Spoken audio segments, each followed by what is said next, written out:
अब खंड डी की बात करें तो यहाँ पर देखिए खंड डी में क्या बोल रहा है।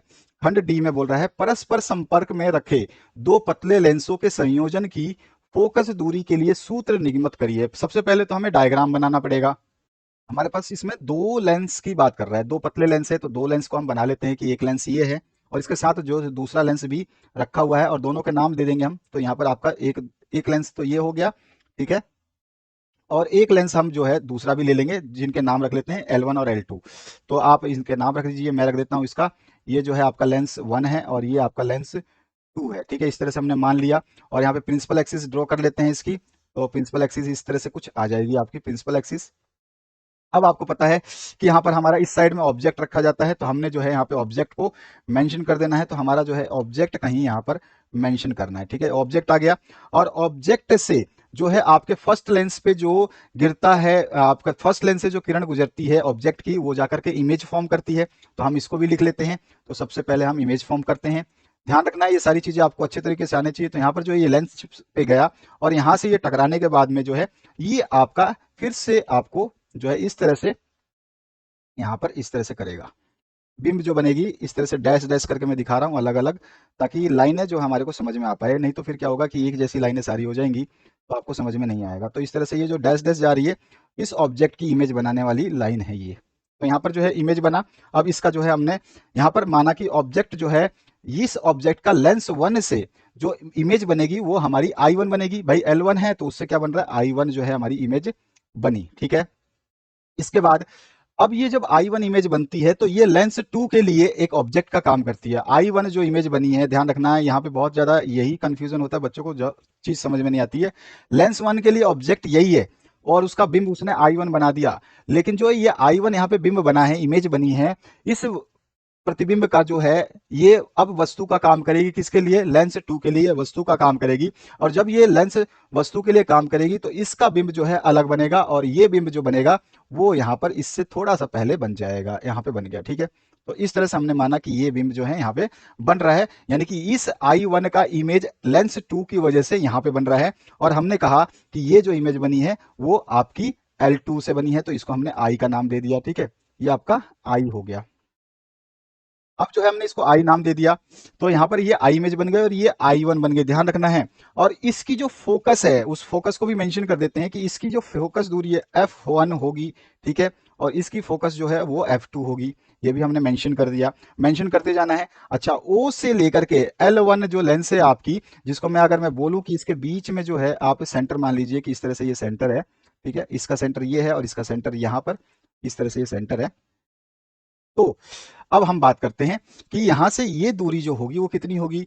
तो इस जगह की दूरी जो हमें बतानी है, तो इसकी दूरी को मेंशन करते हैं इस तरह से। और हमने ये I1 तक की दूरी जो ली है, अब इसको हम V1 से मेंशन करते हैं। ये तो आपका U था, ठीक है। और ये आपका V1 है क्योंकि इमेज 1 इससे फॉर्म हो रहा है आपके इस लेंस से। अब इसके बाद में एक चीज और हमें बतानी है, वो क्या है कि हमारे पास ये दूरी जो है I, यानी कि इस I1 की इमेज जो लेंस 2 से बनी हुई है, इसकी दूरी कितनी है?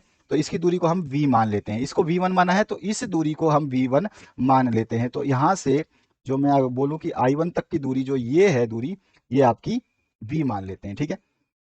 तो इसको हमने माना V। ये डायग्राम आपको समझ में आ गया होगा, दोबारा हम रिपीट कर देते हैं। ऑब्जेक्ट है लेंस 1 पे, जब इसको हम लेंस 1 से जब ये गुजरता है तो इसकी सबसे पहला प्रतिबिंब जो है I1 बनता है। जब I1 बन जाता है तो ये I1 ऑब्जेक्ट की तरह यानी वस्तु की तरह काम करता है लेंस 2 के लिए, और लेंस 2 जो है इस I1 का प्रतिबिंब बनाता है। यहाँ पर जो है I बना रहा है जो, ठीक है। तो ये लेंस 2 के लिए I बना हुआ है। अब हमारे पास इसकी फोकस मान ली एक F1 है और इसकी F2 है, ये लेंस 1 है और ये लेंस 2 है। सब कुछ हमारे को मिल गया। अब हमारे को सिंपली क्या है, हमारे को पहले पता है कि लेंस का फॉर्मूला है, उसके हिसाब से जो है हम यूज करते हैं। तो यहाँ पर जो है लेंस सूत्र क्या कहता है, तो लेंस फॉर्मूला क्या कहता है, तो लेंस फॉर्मूला लिखते हैं। लेंस सूत्र क्या कहता है हमारा, तो लेंस सूत्र से हमें पता है कि जो आपका 1/f होता है, 1/f इक्वल्स टू क्या होता है, वो 1/u, sorry 1/v minus 1/u होता है, ठीक है। ये होता है लेंस सूत्र, 1/f equals to 1/v minus 1 में u होता है। अब हमारे को यहाँ पर जो है पहले लेंस की L1 की बात करें तो हम कहेंगे लेंस लेंस सूत्र 1/f equals to 1/v minus 1/u से बोल सकते हैं, ठीक है, इसका यूज करेंगे से। अब L1 के लिए तो लेंस L1 के लिए, तो लेंस L1 के लिए निकाल लेते हैं। तो हमारे पास क्या हो जाएगा, जब L1 की बात कर रहे हैं तो F1 लेंगे, ठीक है। तो यहाँ पर आपका 1/f है, तो हम क्या यहाँ पे ले रहे हैं F1/1/f1, ठीक है, इज इक्वल्स टू, अब देखिए 1 में v। अब देखिए ध्यान से, v की जगह क्या लिखोगे आप, क्या यहाँ पर v का v रहेगा, नहीं। देखो ये तो लेंस का स्टैंडर्ड सूत्र है, और लेंस 1 के लिए v क्या है, तो लेंस 1 के लिए जो इमेज बनी है वो v है, तो v1 है यहाँ पर, तो हमारा जो है ये v1 आ जाएगा। माइनस 1 में क्या u वही रहेगा, तो इसके लिए लेंस 1 के लिए तो भाई ऑब्जेक्ट तो यही था, तो u की दूरी क्या रहेगी, यही रहेगी, तो 1 में आपका u आ गया, ठीक है। तो ये हो गई हमारे पास इक्वेशन नंबर, अगर हम बोलना चाहें तो इसको इक्वेशन नंबर आप फर्स्ट डाल सकते हैं।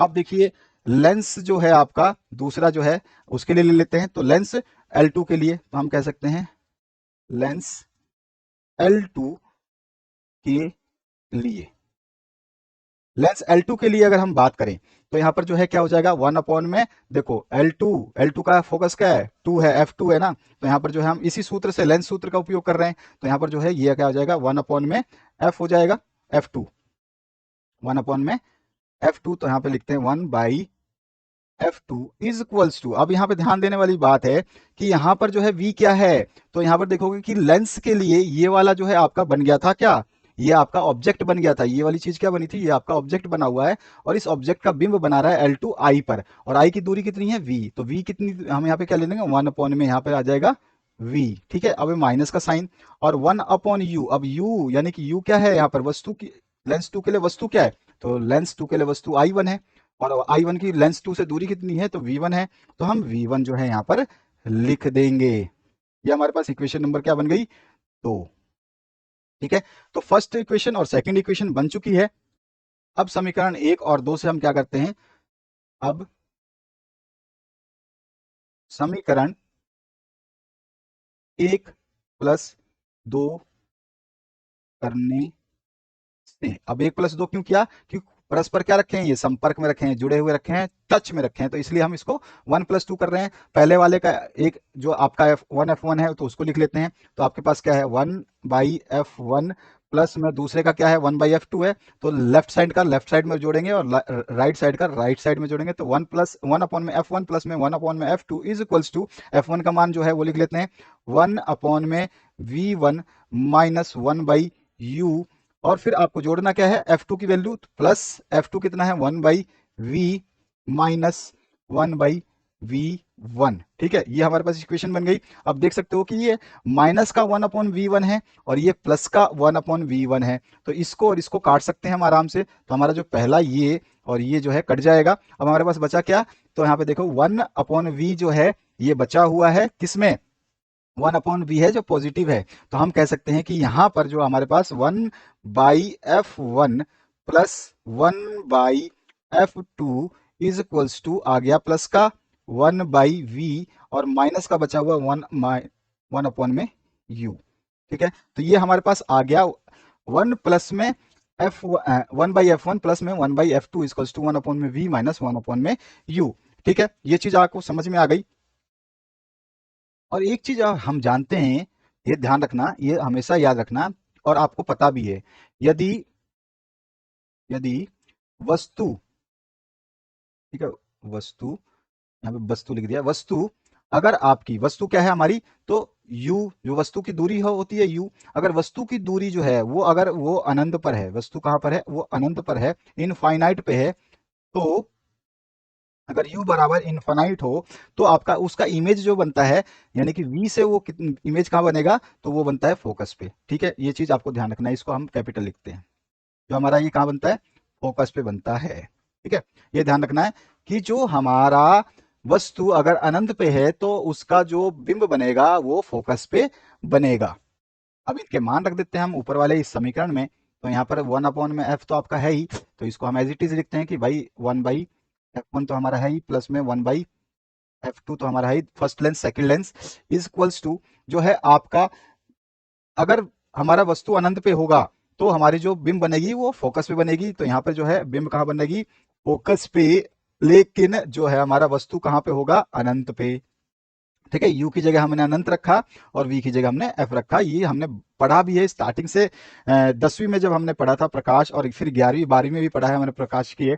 तो उसमें देखो वस्तु क्या होती है, जब अनंत पे होती है तो हमारा जो बिंब बनता है वो फोकस पे बनता है। तो अगर ये फोकस पे बनता है तो हम वी की जगह क्या रख देंगे, एफ, और यू की जगह क्या रख देंगे, अनंत। और जानते हो 1/अनंत का मान क्या होता है, शून्य होता है। यानी कि हम कह सकते हैं, कंक्लूजन क्या निकल रहा है कि यानी कि 1 में एफ इक्वल्स टू क्या आया, 1/एफ जो हमारे पास आ रहा है, 1/एफ इक्वल्स टू क्या आ रहा है, तो 1/एफ आ रहा है ये 1 में F1 प्लस में 1 में F2 आ रहा है। और यही हमारे को निकालने को उसने बोला था, और संयुक्त लेंस की क्षमता जो हमने यहाँ पर निकाली थी। तो यही हमारे पास इसका आंसर हो गया और यही हमें निकालना था। अब आते हैं हम आइंस्टीन के प्रकाश वैद्युत समीकरण का निगमन करना है। बहुत सिंपल सा जो है ये समीकरण है और इसको समझ लीजिए कि इसको कैसे करना है। तो सबसे पहले हम जानते हैं कि जो है क्वांटम का सिद्धांत के अनुसार जो है प्रकाश की विकिरण जो है ऊर्जा के छोटे छोटे बंडलों के रूप में जो है चलती है, जिसे हम फोटोन कहते हैं। और यहाँ से जो ये आ रही है सारी की सारी क्या है, ये बंडल जो है फोटोन के रूप में आ रही है। यहाँ पे क्या आ रहा है, ये फोटोन आ रहा है। ठीक है, फोटोन आ रहा है, ध्यान रखना। ये सारे के सारे जो इम्पैक्ट कर रहे हैं यहाँ पर, ये सारे के सारे फोटोन आ रहे हैं। कोई भी प्रकाश का सोर्स है, आप मान लो यहाँ पे सूर्य है, चाहे कोई भी प्रकाश का सोर्स है, वहां से जो प्रकाश आ रही है वो प्रकाश जो है वो आपके फोटोन के रूप में जो है आती है। और किसी धातु की सतह पर अगर वो गिरती है तो वहां से जो आपको गिरने के बाद जो है ये यहाँ पर गिरने के बाद इलेक्ट्रॉन को उत्सर्जित करती है। ठीक है, इलेक्ट्रॉन यहाँ से उत्सर्जित होता है। अब इसमें क्या होता है, जब ये इलेक्ट्रॉन उत्सर्जित होता है तो यहाँ पर जब ये फोटोन आती है तो फोटोन की जो है ऊर्जा हमने पढ़ी है, वो ऊर्जा होती है E=h²। अब जो है आपका ये जब इस पे पड़ती है तो यहाँ से इलेक्ट्रॉन मुक्त होते हैं, और इलेक्ट्रॉन के पास में इतनी क्षमता होती है जिसको थ्रेशोल्ड एनर्जी बोलते हैं ना, वो थ्रेशोल्ड एनर्जी उतनी होती है कि अपने आप को उत्सर्जित कर सके। ठीक है, लेकिन इसको मैक्सिमम काइनेटिक जो एनर्जी, गतिज ऊर्जा नहीं मिलती है, उसको गतिज ऊर्जा प्राप्त करनी होती है। तो यहाँ पर जो है गतिज ऊर्जा में ये टूट जाता है। अब ये टूटता है तो क्या होता है, ये दो भागों में डिवाइड हो जाता है। जो ये आपका फोटोन की ऊर्जा जो है ये दो भागों में डिवाइड हो जाती है। जब यह किसी धातु की सतह पर जो है फोटोन पड़ती है, फोटोन की ऊर्जा जो है, तो यह दो ऊर्जा जो है दो रूपों में खर्च हो जाती है, डिवाइड हो जाती है। ठीक है, ये चीज हमको समझ में आ गई, ये चीज हमने समझ ली है, हमने क्लासेस में समझे हैं। यहाँ पर मैंने क्वांटम के सिद्धांत के अनुसार बता भी दिया कि प्रकाश की विकिरण की ऊर्जा जो है वो छोटे छोटे बंडलों के रूप में चलती है, जिसे हम फोटोन कहते हैं। जब ये फोटोन किसी धातु की सतह से टकराती है तो यहाँ पर इलेक्ट्रॉन का उत्सर्जन होता है, और जब ये इलेक्ट्रॉन का उत्सर्जन होता है तो इस समय जो है यह ऊर्जा दो रूपों में खर्च होती है। जो यहाँ पे ऊर्जा आ रही थी ये दो रूपों में खर्च होती है, और जो ये ऊर्जा है पहले रूप में खर्च होती है, कुछ ऊर्जा को हम जो बोलते हैं वो कार्य फलन के रूप में खर्च होती है, जो यहाँ से इलेक्ट्रॉन को उत्सर्जित करने के कारण होती है, जिसको बोलते हैं हम ये उत्सर्जित होगा, जिसको थ्रेशोल्ड भी बोलते हैं। ठीक है, तो ये ऊर्जा अगर हमारी निकलती है कार्यफलन, तो कार्यफलन का हम सिंबल जानते हैं, फाई नोट से हम डिनोट करते हैं। अगर ये ऊर्जा इस तरह से निकलती है तो यहाँ पर अगर ये फाई नोट के रूप में निकलती है तो आपका प्लांक नियतांक तो वैसा ही रहेगा, लेकिन जो आपकी म्यू की वैल्यू, इसकी आवर्ती जो है वो अगर आपकी कार्यफलन के रूप में चेंज हो जाएगी तो कार्यफलन के रूप में एच म्यू नोट हो जाती है। ये इक्वेशन नंबर हमने फर्स्ट डाल दी। ठीक है, और जो दूसरी ऊर्जा है वो इलेक्ट्रॉन को गति प्रदान करने में खर्च होती है, कि इलेक्ट्रॉन जो है यहाँ से उत्सर्जित तो हो रहा है लेकिन दूर नहीं जा पा रहा है, लेकिन उसको दूर ले जाने के लिए जो है उसको एक गतिज ऊर्जा की आवश्यकता होगी, तो वो ऊर्जा भी इसमें मिलती है। यानी कि दो रूपों में जो है E=h जो है ये टूटता है। एक जो है कार्यफलन के यानी कि फाई नोट =h μ0, यानी कि h नोट बोल दो आप। ठीक है, h म्यू नोट बोल दो, तो फर्स्ट इक्वेशन हो गई। और दूसरी जो है आपकी काइनेटिक एनर्जी के रूप में, यानी कि काइनेटिक एनर्जी मैक्स, यानी कि गतिज ऊर्जा गति प्रदान करने के लिए निकलती है। और हम सभी जानते हैं गतिज ऊर्जा जो होती है 1/2 mv² मैक्सिमम। जब यहाँ पे मैक्सिमम है तो यहाँ पे भी ये मैक्सिमम होगा, तो 1/2 हाफ mv² होती है। इक्वेशन नंबर 2 हमारी हो गई। तो इस दो रूपों में जो है यहाँ पर जो ये आपकी फोटोन की ऊर्जा थी ये टूटी। अब ये दोनों इक्वेशन क्या है, टोटल एनर्जी है, क्योंकि ये ई के ही दो भाग है। ये चीज समझ में आ गई। तो हम कह सकते हैं संपूर्ण ऊर्जा यानी कि टोटल एनर्जी ई जो है ये ई कितने दो भागों में टूटी। पहले भाग मैंने बताया समीकरण 1 टूटी, जो कि कार्यफलन के रूप में खर्च हुई, जो यहाँ पे गिरने के बाद में जो है इलेक्ट्रॉन उत्सर्जित होने पे हुआ। और साथ ही साथ दूसरी ऊर्जा क्या हुई, जो इलेक्ट्रॉन को गति देने के लिए प्रदान की गई, और वो जो है वो आपके काइनेटिक एनर्जी मैक्स बोलते हैं जिसको, यानी गतिज ऊर्जा जो है ½ mv² के रूप में टूटी। तो ये दो तरह से टूटी, यानी कि दोनों को हम जोड़े तो टोटल काइनेटिक, हमारे को जो टोटल एनर्जी थी फोटोन की वो मिल जाएगी। हम कह सकते हैं संपूर्ण ऊर्जा क्या हो जाएगी, ई बराबर में 5 नॉट प्लस में काइनेटिक एनर्जी मैक्सिमम। अब काइनेटिक एनर्जी मैक्सिमम में हम क्या करेंगे, सिंपली जो यहाँ से काइनेटिक एनर्जी मैक्सिमम कितनी है वो निकाल लेंगे। तो काइनेटिक एनर्जी मैक्सिमम यानी कि क्या बोल रहा है ये, ध्यान दीजिए, आइंस्टीन के प्रकाश वैद्युत समीकरण का निगमन करना है। तो यहाँ पे काइनेटिक एनर्जी मैक्सिमम कितनी निकलेगी, तो हम काइनेटिक एनर्जी को उस तरफ ले जाएंगे तो 5 में से ये ई माइनस हो जाएगा। समीकरण आप जानते हो 10वीं से पढ़ते आ रहे हो, तो ई माइनस 5 नॉट हो जाएगा। अब मुझे एक चीज अच्छी तरह से पता है कि के मैक्स का वैल्यू क्या होती है, तो 1/2 mv स्क्वायर। तो के मैक्स की जगह जो आपका काइनेटिक एनर्जी है यानी गतिज ऊर्जा है उसकी जगह मैंने क्या रख दिया, 1/2 mv स्क्वायर मैक्सिमम। और जो है ई की वैल्यू क्या है, तो ई की वैल्यू आप देख रहे हैं कि ई की वैल्यू जो है मेरे पास क्या आ रही है, एच म्यू। तो एच म्यू की हमने वैल्यू जो है यहाँ पे पुट कर दी। और जो दूसरी वैल्यू क्या थी, फाई नोट की, तो फाई नोट की वैल्यू क्या है, तो फाई नोट की है एच म्यू नोट। ठीक है, तो हमने यहाँ पे रख दिया न्यू नोट, तो ये आपका आ गया H new minus H new note. ठीक है, अब यहाँ पे दोनों में एच कॉमन है, तो दोनों में से जो है एच को मैं बाहर निकाल लूं तो यहाँ पे 1/2 mv स्क्वायर मैक्सिमम कितना आ जा रहा है, तो वो आ रहा है म्यू माइनस म्यू नोट। ठीक है, तो यही हो गया। और इसमें हमें इन सभी डिटेल्स को लिख देनी है कि इसमें कौन कौन सी चीज क्या है। तो m जो है कण का द्रव्यमान है, v जो है कण का वेग है, h जो है प्लांक नियतांक है, और जो है न्यू क्या है फोटोन की आवृत्ति है, और म्यू नॉट क्या है दहली आवृत्ति है, जिसको हम थ्रेशोल्ड एनर्जी भी बोलते हैं। ठीक है, तो छोटी सी दहली आवृत्ति की आवश्यकता होती है उसको ऊपर उठाने के लिए, उसको आगे बढ़ाने के लिए। ठीक है, तो इस तरह से जो है हम इस समीकरण को हल कर देंगे, क्योंकि 2 नंबर का क्वेश्चन है तो इसमें बहुत बड़ा पहाड़ तोड़ना नहीं है। 3 नंबर का क्वेश्चन है तो केवल थ्योरी और डायग्राम और साथ में ये 3 स्टेप इसको लिखा तो आपने समझ लो क्वेश्चन को कंप्लीट कर दिया, एक भी नंबर यहां से नहीं कटेंगे। ठीक है, अब आगे बढ़ते हैं नेक्स्ट क्वेश्चन की तरफ। तो नेक्स्ट क्वेश्चन क्या पूछ रहा है उसको देखते हैं। यहां पर देखिए, बूस्टर के नियम से सिद्ध कीजिए कि अपवर्तित तथा परावर्तित किरणें परस्पर लंब होती हैं। तो देखिए, परावर्तन द्वारा ध्रुवण जो है इसको मैंने यहाँ पे लिखा है, ये आपको जो है केवल बताया गया है कि ध्रुवण कोण या बूस्टर कोण क्या होता है। बाकी इस थ्योरी का आपको कोई लेना देना नहीं है, लेकिन आपको याद होना चाहिए, कभी भी पूछा जा सकता है ध्रुवण कोण या बूस्टर कोण की परिभाषा दीजिए। ठीक है, अब इस परिभाषा को आप चाहे तो याद करें, आप चाहे तो ना याद करें, क्योंकि इस क्वेश्चन से इसका कोई ज्यादा सरोकार नहीं है। ठीक है, इसमें नहीं भी लिखोगे तो चल जाएगा, लेकिन मैंने स्पेशली आपको यहाँ पे बता दिया है ताकि आप लोग जब भी कुछ पढ़ें और कुछ भूल रहे हैं तो उसको आप याद करने। हमारा मेन मकसद होता है कि उस क्वेश्चन में जो आपके लिए हेल्पफुल मटेरियल है वो डाल दें। तो ध्रुवण कोण क्या होता है उसके बारे में यहाँ पे बताया गया है। अब ध्रुवण कोण को यहाँ पे समझने के लिए आप आ जाइए, यहाँ पर जो है कोई मीडियम है, ठीक है, mn जो है हमने माध्यम ले लिया। अब इसमें जो है आपने एक आपतित प्रकाश की किरण जो है इस माध्यम से गुजर रही है, जिसको हमने साधारण अध्रुवित प्रकाश कहा है, यानी कि आपतित प्रकाश कहा है AO। तो A से O जो है ये आपतित प्रकाश है, और जैसे ही ये किसी मीडियम पे आकर टकराती है तो यहाँ पर जो है ये O से B जो है परावर्तित प्रकाश हो जाती है। तो ये परावर्तित प्रकाश अगर ये हो जाती है, यानी कि यहाँ पर सिंपल समतल ध्रुवित प्रकाश हो जाती है, समतल ध्रुवित प्रकाश हो जाती है। और जब ये कब होती है, जब आपतित प्रकाश किसी एक सर्टेन एंगल पे पड़ती है, ये हमेशा नहीं होगी, कभी ना कभी ये सर्टेन एंगल पे ही होगी, जहां पर आपका इंसिडेंट एंगल और रिफ्लेक्टेड एंगल जो है दोनों बराबर हो जाएंगे, यानी कि आईपी यानी बूस्टर का जो कोण है, ध्रुवण का पोलराइजेशन एंगल जो है वो आपका ये वाला पोलराइजेशन एंगल और ये वाला जो एंगल है ये दोनों क्या हो जाएंगे, समान हो जाएंगे। और जब ये समान होते हैं तो इसी को बोलते हैं हम कि आपतित प्रकाश जो है समतल रूप से जो है ध्रुवित हो गई है। ठीक है, तो ये दोनों जो है एंगल बराबर हो जाते हैं। लेकिन इसमें हमसे क्वेश्चन में पूछ क्या रहा है कि ये बोल रहा है कि बूस्टर के नियम से सिद्ध करना है कि अपवर्तित तथा परावर्तित किरणें परस्पर लंब होती है। तो यहाँ पे जो है अपवर्तित जो है ये रही अपवर्तित किरणें। ठीक है, अपवर्तित किरणें, अब देखिएगा इसको समझिएगा कि क्या होता है इसमें और क्या चीज मैं बताना चाह रहा हूं।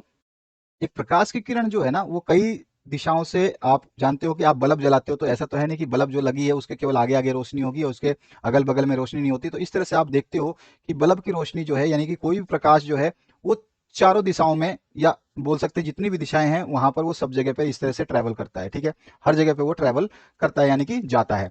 अब जब हमने कोई मीडियम लगा दिया है, मान लो कि मैंने लेंस लगा दिया है यहाँ पे, सपोज करिए कि इस लेंस को यूज कर रहे हैं और इससे इसको पास होना है, तो इसमें से वही केवल लाइंस पास होंगी जो इसके पैरेलल है, यानी कि इसका जो भी संरचना अगर हमने इस तरह से बनाई है तो इस संरचना के माध्यम से जो इस तरह की पैरेलल लाइन से प्रकाश की वही इसमें से निकल पाएंगी। तो ये आपकी कांच की संरचना है, इसका इंटरनल में हमने मान लिया कि इस तरह से लंबवत लाइनें हैं, पैरेलल प्रकाश की जो है संरचना के द्वारा ये कांच या ग्लास बनाया गया है या लेंस बनाया गया, कुछ भी आप बोल सकते हैं, कोई माध्यम है जिसमें इसकी आंतरिक संरचना जो है पैरेलल है। अब इसमें से जो ये प्रकाश की किरण जो है ये पार होना चाहती है, तो ये जो पार तभी होगी जो सारी लाइनें जो इसमें पैरेलल इस तरह से जो लाइनें सीधी लंबवत हैं, इसकी जो लंबवत किरणें हैं इस प्रकाश की लंबवत इस तरह से लाइन सीधी जो है वो इसमें से जाकर के पास हो जाएगी। ठीक है, वही चीज यहाँ पे बताई गई है। तो यहाँ पर देखिए कि जो आपकी यहाँ पर बताई गई कि ये वाली जो आपकी प्रकाश है, ठीक है ना, ये वाली जो है आपकी अपरिवर्तित प्रकाश है। ठीक है, अपरिवर्तित प्रकाश है, जो लाइन दिखाई दे रही है ये आपकी अपरिवर्तित प्रकाश है, जो कि सीधे सीधे जो है यहाँ पर देख रहे हो आप लाइनों के थ्रू जो यहाँ पे निकलती जा रही है। तो ओ से सी क्या है, ये सारा का सारा अपरिवर्तित प्रकाश है जो उस लेंस से आपका निकल रहा है। और जो है आपका यहाँ पर दूसरा जो आंशिक रूप से जो अध्रुवित है, ये क्या है, ये आंशिक रूप से ध्रुवित बोल सकते हैं। ठीक है, आंशिक रूप से ध्रुवित है। और जो आपका पूरा का पूरा ध्रुवित है, जितना भी ध्रुवित होगा वो निकल करके जो है इस तरफ निकल जाएगा। तो ये डॉट वाली लाइनें जो है ना, ये डॉट वाली आपको दिखाई दे रही है, ये भी आपकी प्रकाश है। ठीक है, और ये जब निकल रही है तो ये ओ से बी की तरफ पूरा का पूरा परावर्तित हो जा रही है। क्लियर है। और जो परावर्तित नहीं हो रही है, जो खड़ी लाइनें आपको दिखाई दे रही हैं, वो इस तरफ आ रही है, जो कि अपवर्तित प्रकाश है। जो परावर्तित नहीं हुई है वो इधर आ रही है ओ से सी की तरफ।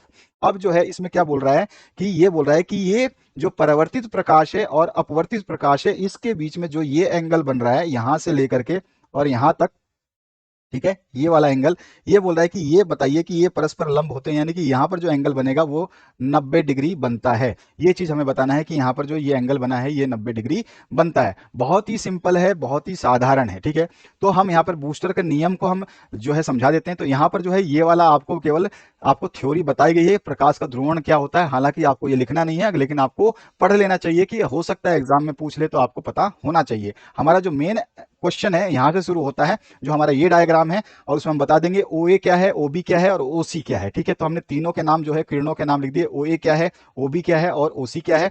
और यहाँ पर जो हमने माध्यम भी बता दिया कि एक आपका विरल है और एक आपका सघन माध्यम है। ठीक है, और जो है यहाँ पर ये लंब है आपका, जो ये नॉर्मल है। ठीक है, ये एन से डिनोट करते हैं, हम जानते हैं ये नॉर्मल होता है, ये जो भी माध्यम होता है उस पर लंब होता है। और इस लंब से जो आपका अपरिवर्तित जो प्रकाश है उसके बीच का एंगल जो ये है, ये हमारे पास आर है। ठीक है, कितना है, आर दिया हुआ है, ध्यान रखना, यहाँ पे मैंने मेंशन किया हुआ है ये आर है, और हमें ये 90 डिग्री शो करना है, हम दिखाएंगे।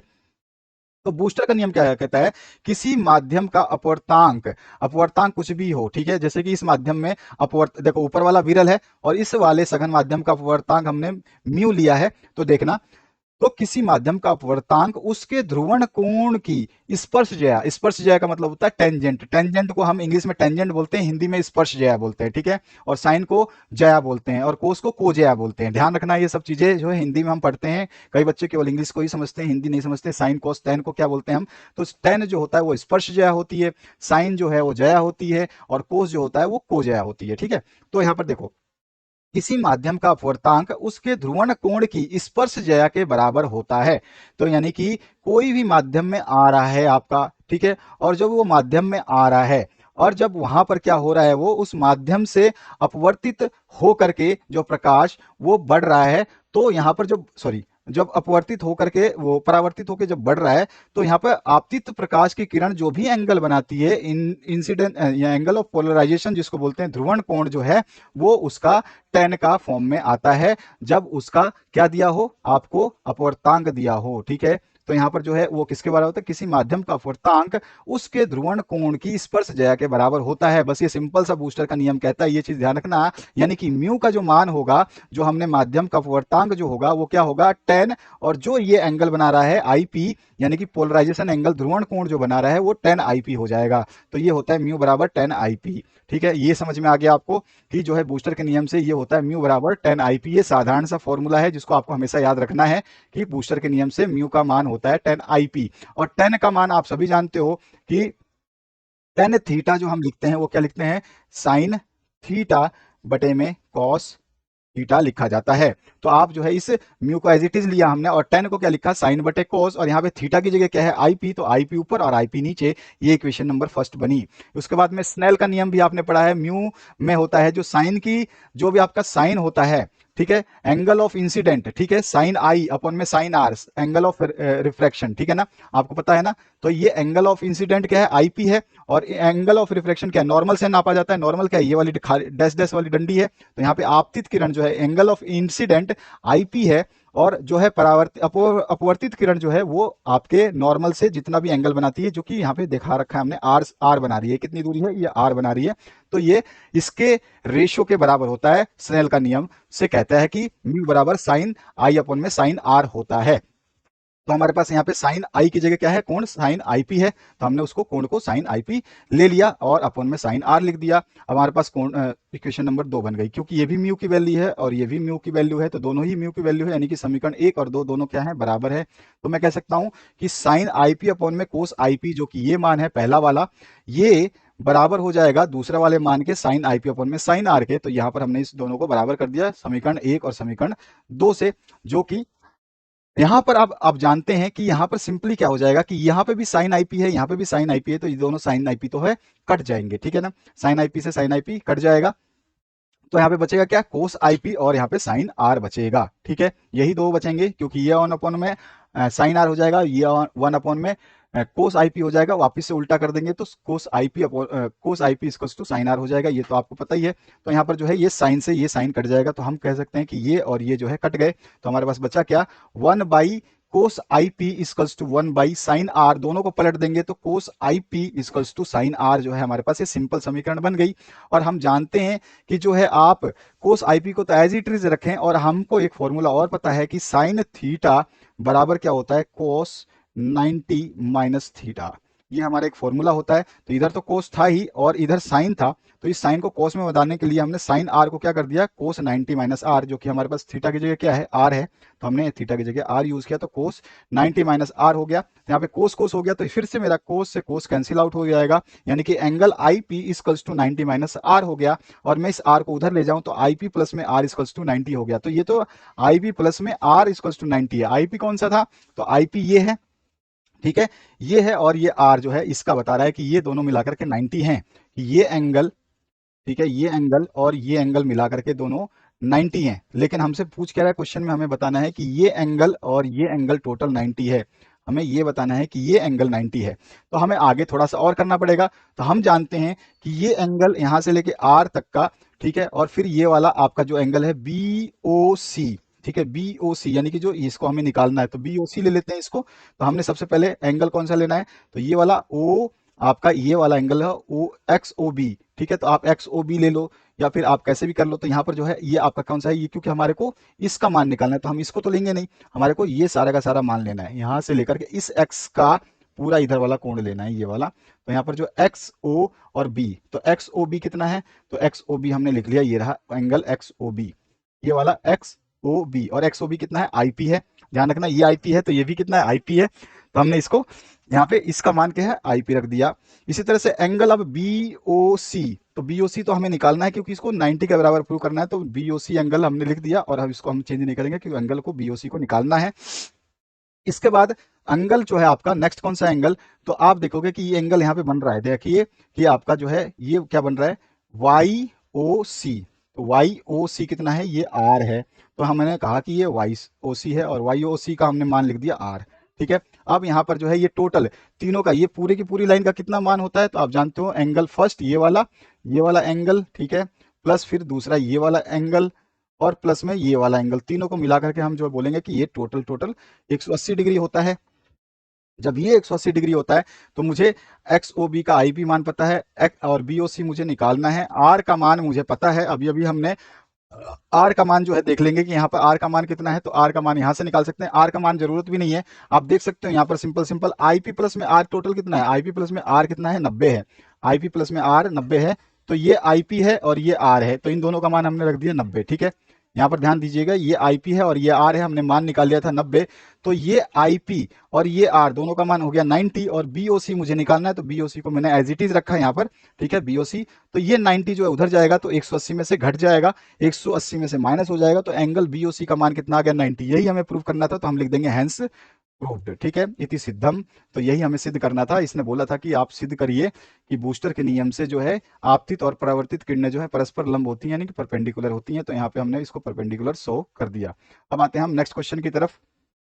अब इस प्रश्न में पूछा गया, एम्पियर का परिपथ ये नियम लिखिए और इसकी सहायता से एक अनंत लंबाई के सीधे धारावाही तार से आर दूरी पर चुंबकीय क्षेत्र का सूत्र स्थापित कीजिए। बहुत ही सिंपल सा है, इसको देखिए कैसे करना है। पहले तो एम्पियर का परिपथीय नियम क्या होता है, एम्पियर सर्किट लॉ क्या कहता है।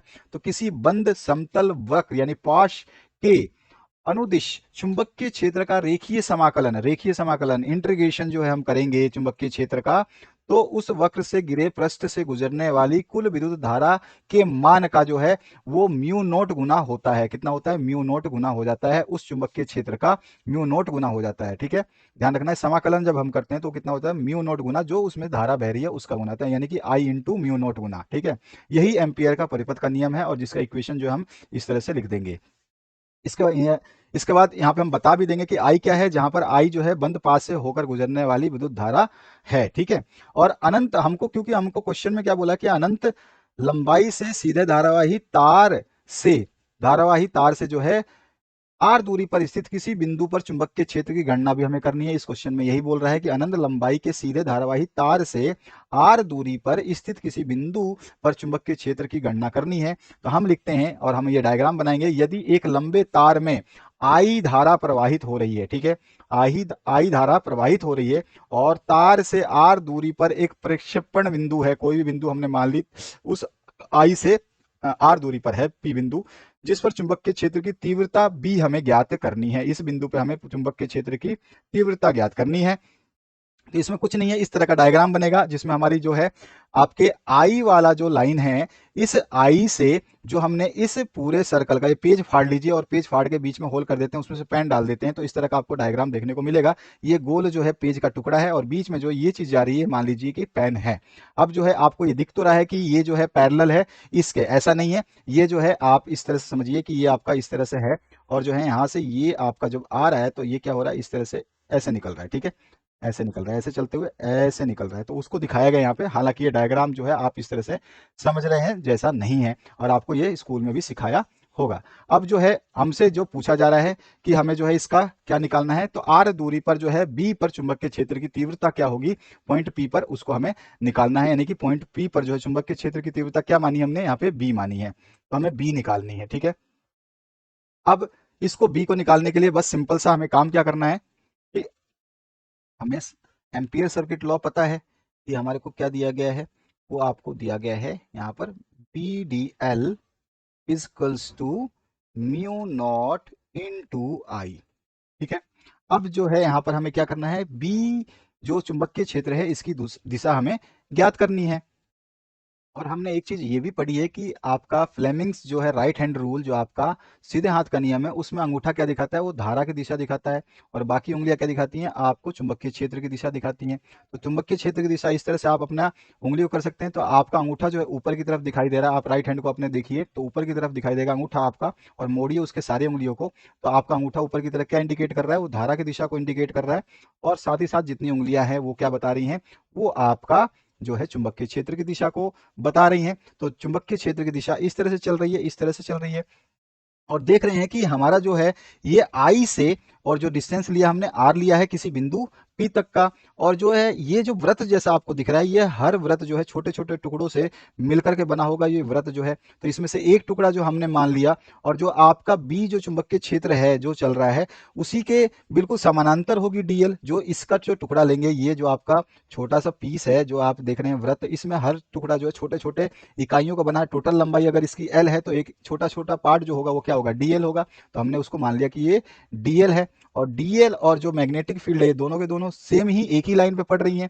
ठीक है, तो यहाँ पर जो है अब हम इसको एक फॉर्मूला जानते हैं अच्छी तरीके से कि इसमें जब हम लेते हैं साइन और कोस की बातें, तो हमारा अगर परपेंडिकुलर होता है तो हम साइन लेते हैं, अगर हमारा जो धारा है इस तरह से जा रही है हमारी, क्योंकि हमारी इस तरह से जा रही है, और जो इस तरह से जाती है और इस तरह से जो जाती है ऊपर की तरफ, इसको हम साइन लेते हैं। ठीक है, और इस तरफ से जाती है जो, उसको हम कोस लेते हैं। ठीक है, आपको अच्छी तरह से पता है। तो हमारे जो है ये इस तरफ से जा रही है, इस तरफ ऐसे जा रही है, लेकिन चित्र में आपको इस तरह से दिखाई दे रहा है, लेकिन मैंने आपको बताया कि अंगूठे और उंगलियों को देखिए अपने, तो आपकी उंगलियां इस तरफ जा रही हैं। ठीक है, आपके राइट हैंड की तरफ ही घूम रही हैं। तो यहाँ पर आपकी डीएल जो है इसमें से एक टुकड़ा जो है इस चुंबकीय क्षेत्र की दिशा की तरफ ही जा रहा है। तो हम यहाँ पर जो है इसको चेंज करके जो है इसके आंसर को निकालेंगे। तो यहाँ पर बी डी एल, जो बी डी एल है उसको हम कैसे कर सकते हैं, तो हम इस बी डी एल की जगह हम क्या लिख सकते हैं, तो देखो यहाँ पर जो इंटीग्रेशन हमें करना है, ठीक है, उसमें आपका तो चुंबकीय क्षेत्र है ही, ठीक है, तो यहाँ पर चुंबकीय क्षेत्र और ठीक है, अब इसका जो है डॉट हटा देंगे, हम डॉट हटाएंगे तो यहाँ पर जो है हमारा धारा किस दिशा में, कोस की दिशा में है, तो कोस लगाएंगे तो डी एल कोस थीटा हो जाएगा। और थीटा की जगह क्या है यहाँ पर, तो यहाँ पर देखो थीटा जो है क्या हो जाएगा, देखिएगा यहाँ पर थीटा का मान क्या हो जाएगा, क्योंकि आपका बी भी उसी दिशा में है और डीएल भी उसी दिशा में है, तो यहाँ पर जो है इन दोनों के बीच क्या कोण होगा, यानी कि मैं कह रहा हूँ कि बी जो है आपकी दिशा ये बी बता रही है, ठीक है, या फिर आप कह सकते हैं कि बी की दिशा जो है, मैं इस तरह से भी कह सकता हूँ आपको कि बी की दिशा अगर आपको इस तरह से दिखाई दे रही है तो इसी पर जो डी एल जो है उसकी भी दिशा इसी पर है, ठीक है, यानी कि दोनों क्या है, एक दूसरे के समानांतर है। और जब समांतर लाइन होती है तो एंगल क्या बनता है, जीरो बनता है, यानी कि कोस जीरो आ जाएगा, यहाँ पे कोस 0 डिग्री आ जाएगा और इसके बराबर क्या हो जाएगा आपका, ये आपका म्यू नॉट इंटू आई है, ठीक है, जो आपका धारा बह रही है वो। अब जो है आपका समाकलन से हमको चुंबकीय क्षेत्र जो है आपको निकाल देना है, क्योंकि आपका जो है ये छोटे छोटे पार्ट से बन रहा है, ये डीएल को हमें जो समाकलित करना पड़ेगा, तो बी को हम ले लेते हैं बाहर, तो हमारे पास बी आ गया बाहर। अब इस समाकलन के अंदर क्या बचा, तो डी एल बचा और कोस जीरो का मान आप जानते हैं क्या हो जाएगा, 1 हो जाएगा, तो यहाँ पर जो है इसका मान हमारे पास क्या आ जाएगा, यहाँ पर डीएल आ जाएगा और ये इसके इक्वल हो जाएगा म्यू नॉट आई के। अब यहाँ पर देखिए, अब इसमें एक चीज आपको पता है कि ये जो आपका यहाँ पर जब इंटीग्रेशन कर रहे हैं डीएल का, तो यहाँ पर क्या हो रहा है, यहाँ पर देखिए ये डीएल जो है ये छोटा सा एक पार्ट है, अब DL DL DL DL DL सब मिल करके जो ये क्या बना रहे हैं, एक सर्किल बना रहे हैं। और सर्किल का जो ये वाली बाहर वाली लाइन होती है इसको हम क्या बोलते हैं, परिधि बोलते हैं। तो ये परिधि के बराबर हो जाएगा, परिधि का फॉर्मूला आपको पता है, तो हम कह देंगे इसको कि ये जो हो जाएगा आपका 2 पाई आर हो जाएगा, बी इंटू 2 पाई आर हो जाएगा, इसका इंटीग्रेशन हटा देंगे तो 2 पाई आर के बराबर हो जाएगा, और ये कितना हो गया, म्यू नॉट आई, ठीक है। अब यहां से हमें b का मान निकालना है, तो b इक्वल्स टू क्या हो जाएगा, तो यहां पर हो जाएगा आपका mu naught into i upon में 2 पाई आर। और इसको हम अलग अलग लिखना चाहें तो b इक्वल्स टू क्या हो जाएगा, तो b इक्वल्स टू हो जाएगा mu naught upon 2 pi into i upon r, और आर दूरी पे हमें निकालना था, और यही किस में आएगा, ये टेस्ला में आएगा, ठीक है, तो यही हमारे पास में इसका आंसर हो जाएगा और यही हमें निकालना था। तो ये हमें जो है इसमें एम्पियर परिपथ नियम भी लिखना है, ठीक है, उसके बाद उसका सूत्र बता देना है एम्पियर परिपथ का नियम का, और उसके बाद जो है अनंत लंबाई के सीधे धारावाही तार से आर दूरी पर स्थित किसी बिंदु पर चुंबकीय क्षेत्र निकालना था, तो उसको भी हमने इस तरह से ही डायग्राम बनाया। और इसमें जो हमने देखा कि जो डीएल हमने टुकड़ा लिया है इस पूरे वृत्त से, वो और चुंबकीय क्षेत्र एक ही लाइन में लाई कर रहे हैं, और जब हम इसके कोस और साइन को लेते हैं इसके, तो यहाँ पर जो है आपको देखने को मिलेगा कि ये जो आप अभी इस डायग्राम में इस तरह से देख रहे हैं, लेकिन है तो ये इस तरह से, और जो है ये क्या हो जाएगा, कोस ले लेंगे, और कोस कितना लेंगे, क्योंकि दोनों समानांतर है तो एंगल हो गया 0, तो कोस 0 हो जाएगा। और यहाँ पर जो है हम सारी की वैल्यूज को पुट करेंगे, इंटीग्रेशन बहुत सिंपल सा है, इसमें कुछ भी नहीं करना है, और लिख करके इसको आंसर को कंप्लीट कर देंगे। आते हैं आपका जो नेक्स्ट पार्ट है उसको देखते हैं। तो यहाँ पर आपका ड पार्ट है, एक कुंडली का स्व प्रेरण गुणांक दिया गया है 40 मिली हेनरी, ठीक है, ध्यान रखना है आपको, जो एल दी गई है वो 40 मिली हेनरी, स्व प्रेरण गुणांक को हम एल से डिनोट करते हैं, तो हमारे को एल जो दे दिया है वो सबसे पहले लिख दे 40 आपको मिली हेनरी दिया गया है, ठीक है। उसके अलावा क्या दिया गया, इसमें वैद्युत धारा 5 मिली सेकेंड में 2 एम्पियर से 12 एम्पियर हो जाती है। तो आपको कितनी ध्यान दीजिए कि यहाँ पर 5 मिली सेकेंड में कितनी हो जाती है, 2 एम्पियर से 12 एम्पियर हो जाती है। तो आपको जो करंट में चेंज दिखाई दे रहा है, यानी कि डी आई अगर मैं निकालना चाहूं, तो डी आई करंट में जो चेंज हो रहा है, विद्युत में जो चेंज हो रहा है, वो कितना हो रहा है, 12, 2 से 12 हो जा रही है, यानी कि मैं कह सकता हूँ कि 12 - 2 जितना बदलेगा वही लिख दूंगा, सीधा डायरेक्ट ले लेते हैं हम, 12 - 2 इक्वल्स टू 10, ठीक है, 10 आपका एम्पियर। अब जो है और क्या चीज दी गई है, इसमें कुछ दी गई है तो देख लेते हैं इसमें आपको, हाँ समय भी दिया गया है आपको, जो इसमें वैद्युत धारा जो 5 मिली सेकेंड में चेंज हो जा रही है ये, ठीक है, तो टाइम भी दिया हुआ है आपको, t equals to 5 millisecond, millisecond दिया गया है आपको टाइम। इसको हम जो है इसको कन्वर्ट कर लेते हैं, तो ये आपका सेकंड में क्या हो जाएगा, 5 इंटू 10⁻³ सेकंड। ठीक है, ये हो गया।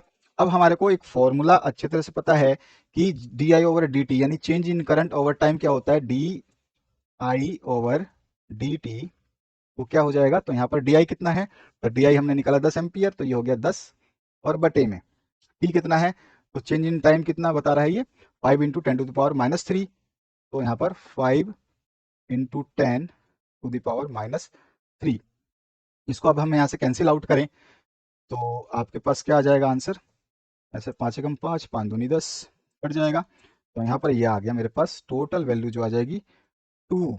और यहाँ से देखिए ये 10⁻³ नीचे, ऊपर जाके क्या हो जाएगा, इंटू 10⁻3। ठीक है, एम्पियर सेकंड। ठीक है ना, ये आपका एम्पियर है और नीचे सेकंड था, तो एम्पियर पर सेकंड हो गया। अब इसके बाद हमारे को देखो ई का फॉर्मूला आपको अच्छी तरह से याद है, क्या निकालना है हमारे को, ध्यान रखना है कि हमें निकालना क्या है। तो इसने बोल रहा है कुंडली में प्रेरित विद्युत वाहक बल ज्ञात कीजिए। तो कुंडली में प्रेरित विद्युत वाहक बल का जो है फॉर्मूला होता है, प्रेरित विद्युत वाहक बल क्या होता है, तो उसको हम लिख लेते हैं।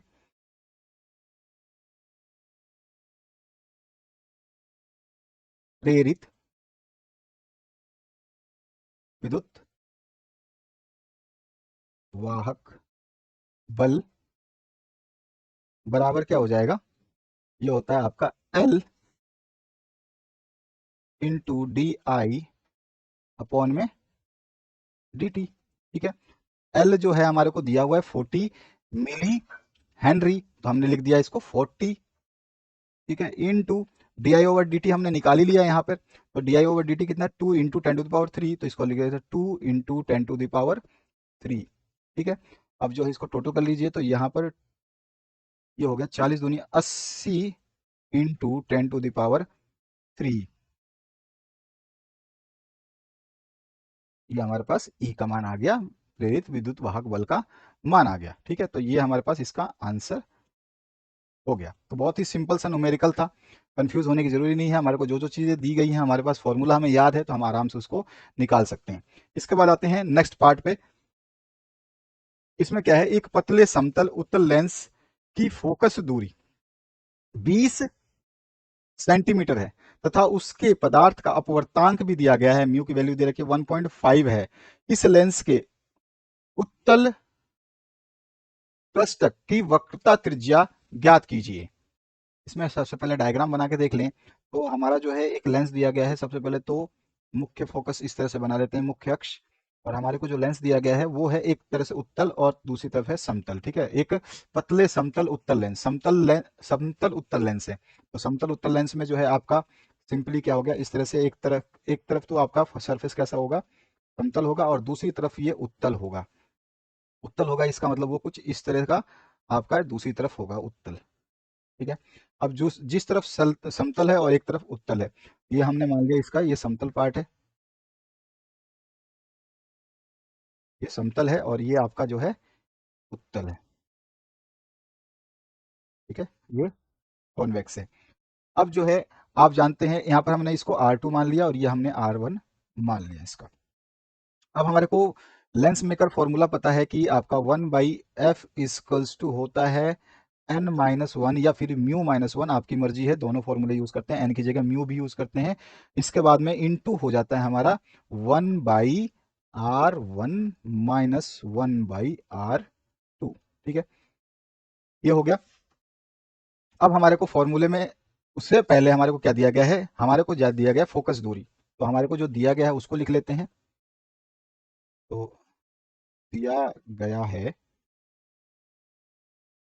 फोकस दूरी एफ इक्वल्स टू कितना दिया है, क्योंकि ये उत्तल लेंस है तो ये +20 आएगा। ठीक है, सेंटीमीटर है। ठीक है, वक्रता त्रिज्या हमें निकालनी है। ठीक है, और इसकी जो है उत्तल लेंस की R1 मानी है तो R1 निकालनी है। ठीक है, अगर मैं R2 मानता तो R2 लिख लेता, तो मुझे R1 मुझे फाइंड आउट करना है। ठीक है, इसको हमें निकालना है। उसके अलावा और कुछ इसमें दिया है, रिफ्रैक्टिव इंडेक्स दिया हुआ है, अपवर्तांक दिया है, चाहे आप इसको म्यू से डिनोट करें या फिर इसको आप एन से डिनोट करें। ठीक है, तो म्यू लिखें या एन लिखें, ये आपको दिया है 1.5। ठीक है, ये दिया गया है। अब हम लेंस मेकर फॉर्मूला में जो है इसको डाल रहे हैं, तो यहाँ पर जो 1/f, तो 1/20 हो जाएगा ये। ठीक है, इक्वल्स टू एन की वैल्यू दे रखी है 1.5, तो 1.5 माइनस 1। और जो है आप जानते हैं समतल लेंस की जो आपकी आर होती है वो कितनी हो जाएगी, आर जो है ये इन्फिनिटी हो जाएगी, अनंत होती है, ठीक है। और जो इसका आर है हमें निकालना है, तो हमने कह दिया कि 1/R1 हमें निकालना है, क्योंकि हमने कहा कि R1 निकालना है। और माइनस में 1 अपॉन में R2 मेरे को इन्फिनिटी दिया गया है, क्योंकि समतल की होती है इन्फिनिटी। अब यहाँ से आपको सीधा सीधा इसमें से इसको माइनस कर लीजिए, तो ये आ गया 1 अपॉन में 2, 20 इक्वल्स टू 1.5 में से 1 गया तो आपके पास बचा 0.5, ठीक है, इंटू, अच्छा 1 अपॉन में इन्फिनिटी का मान शून्य होता है तो ये तो हो जाएगा 0, इंटू में क्या हो जाएगा 1 अपॉन में R1, 1 अपॉन में R1। अब इसको हम जो है यहाँ पर आगे सॉल्व कर लेते हैं, तो यहाँ पर क्या है, इसको आप 20 को उधर ले जाएंगे तो क्या हो जाएगा, ये आपका R जो यहीं रह जाएगा या R1 यहीं रह जाएगा, या एक तरफ कर लीजिए, ऐसा कर सकते हैं R1 इक्वल्स टू क्या हो जाएगा, ये 20 इधर आ जाएगा तो 20 इंटू 0.5 इक्वल्स टू कितना हो जाएगा, ये हो जाएगा 20 का आधा कितना 10, तो 10 सेंटीमीटर जो है इसकी हमारे पास आर आ गई। तो यही हमारे इसका आंसर निकालना था और ये हमारे पास सॉल्यूशन हो गया। तो सिंपल सा है, बस हमें पता था कि इसका डायग्राम कैसा होगा, फॉर्मूला कौन सा लगेगा, वैल्यूज क्या दी गई हैं, पुट किया और आंसर आ गया।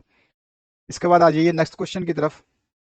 एक किसी छोटी दूरबीन के अभिदर्शक की फोकस दूरी जो है 144 दी गई है तथा नेत्रिका की फोकस दूरी जो है 6 सेंटीमीटर है। दूरबीन की आवर्धन कितनी होगी, यानी मैग्निफिकेशन बताना है, और अभिदर्शक तथा नेत्रिका के बीच की पृथक्कन दूरी क्या होगी ये भी हमें बताना है। हमारे को दिया क्या गया है, तो दिया है क्या क्या दिया है, तो सबसे पहले 144 जो है फोकस दूरी, अब अभिदृश्यक की फोकस दूरी 144 दी गई है हमारे को सेंटीमीटर में। अभिदृश्यक की फोकस दूरी जो हम डिनोट करते हैं एफ नोट से या एफ जीरो से या एफ ओ से, तो हम जो है इसको लिख लेते हैं, ये दी गई हमारे को 144 सेंटीमीटर, ठीक है। अच्छा, दूसरी चीज क्या दी गई है इसमें हमारे को, इसमें देखिए यहाँ पर दी गई नेत्रिका की फोकस दूरी 6 सेंटीमीटर है, तो नेत्रिका की फोकस दूरी को एफ ई से डिनोट करते हैं और ये आपका आ जाएगा 6 सेंटीमीटर दिया गया है। और क्या दिया गया है इसके अलावा हमारे पास, अभी ये दो चीजें हैं, ठीक है। अब हमारे को पता है आवर्धन क्षमता निकालनी है, क्या निकालनी है, आवर्धन क्षमता निकालनी है। तो आवर्धन कितना होगा, आवर्धन जो है जिसको हम एम से डिनोट करते हैं, एम बराबर क्या होता है, वो होता है एफ नोट अपॉन में एफ ई। अब रख लीजिए इसके मान को, तो इसमें कुछ भी नहीं करना है हमारे को, डायरेक्ट सारी वैल्यूज दे रखी हैं पुट कर देते हैं। तो एम इक्वल्स टू क्या हो जाएगा, एफ नोट कितना दे रखा है 144, तो 144 अपॉन में एफ ई कितना दे रखा है 6 सेंटीमीटर। इसको काटें तो हम, आपका ये आपका 6 दूनी 12 और 6 चौक 24, ये पूरा का पूरा ही कट जाएगा 6 से ही 24 बार में। तो मेरे पास एम का जो वैल्यू आया, तो यहाँ पर एम इक्वल्स टू आ गया 24, ठीक है। और जो है यहाँ पर देखिए कि हमारी माइनस में होती है, एक चीज और ध्यान रखना है कि ये माइनस में होती है, आवर्धन जो होता है आपकी इसकी दूरबीन की वो माइनस में होती है, तो यहाँ पे ये माइनस साइन रहेगा, ठीक है, तो ये भी आपका माइनस में आएगा, ठीक है, तो -24 आ गया। अब जो ये माइनस साइन है क्या शो करता है, तो माइनस जो है ये बता रहा है कि जो आपका अंतिम प्रतिबिंब जो है उल्टा बनेगा, ठीक है, अंतिम प्रतिबिंब उल्टा होगा, ठीक है। ये चीज हो गई, बताने की जरूरत नहीं है लेकिन मैंने बता दिया आपको, हालांकि इस क्वेश्चन में ऐसा नहीं पूछा। तो एम इक्वल टू कितना हो गया, -24 जो है इसका आंसर आ गया। अब इसमें एक और चीज इसने पूछी है कि जो है आपको अभिदृश्यक तथा नेत्रिका के पृथक्कन दूरी भी आपको निकालनी है, यानी कि डी पूछ लिया आपसे। तो अभिदृश्यक और नेत्रिका की पृथक्कन दूरी को हम निकाल लेते हैं। तो हमारे को जो दूसरा पार्ट है इसको सॉल्व करते हैं। इसमें बोल रहा है अभिदृश्यक